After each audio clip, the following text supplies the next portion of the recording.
নমস্কার। আজকে তোমাদের সঙ্গে আমি শেয়ার করব ট্রানজিটিভ এবং ইনট্রানজিটিভ ভার্ব সম্পর্কে।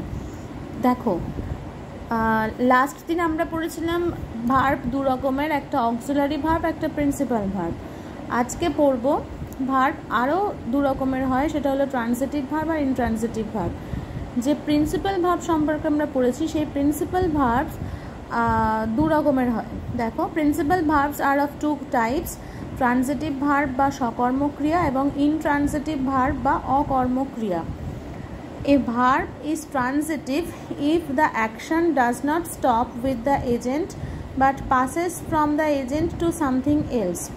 মানে কোনো ক্রিয়ার কর্ম সম্পাদনের জন্য যদি কর্তা ছাড়াও অন্য কাউকে বা অন্য কিছুকে প্রয়োজন হয়, তাহলে ট্রানজিটিভ ভার্ব বা সকর্মক্রিয়া বলে। যেমন, হি ইজ ইটিং রাইস। ঠিক আছে, সে কি খাচ্ছে? রাইস। তাহলে এই মানে যেটাতে আর কি কোনো কর্ম থাকে, অবজেক্ট থাকে।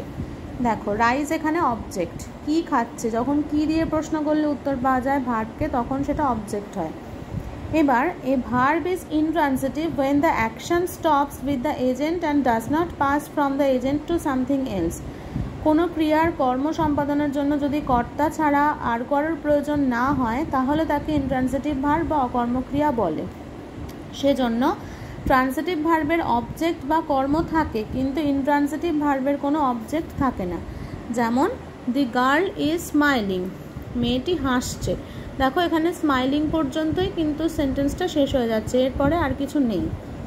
ঠিক আছে, সাবজেক্ট আর ভার্ব এটা দিয়েই একটা সেন্টেন্স কমপ্লিট, এর কোনো অবজেক্টের প্রয়োজন হয় না। এবার দেখো, আমরা জেনে নিই অবজেক্ট কি। What is an object?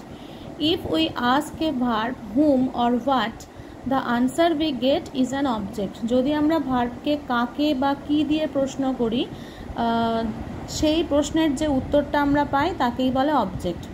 ক্রিয়াকে, সেটাই লেখা আছে, ক্রিয়াকে কাকে বা কি দিয়ে প্রশ্ন করলে যে উত্তর পাই তাকে বলে অবজেক্ট বা কর্ম। এবার একটা সেন্টেন্সে সিঙ্গেল অবজেক্টও থাকে, আবার ডাবল অবজেক্টও থাকে। সিঙ্গেল অবজেক্ট যেমন, আই ওয়ান্ট এ বুক, আমি চাই একটা বই। আমি কি চাই? বই চাই। এ বুক, তাহলে এ বুক হচ্ছে একটা অবজেক্ট।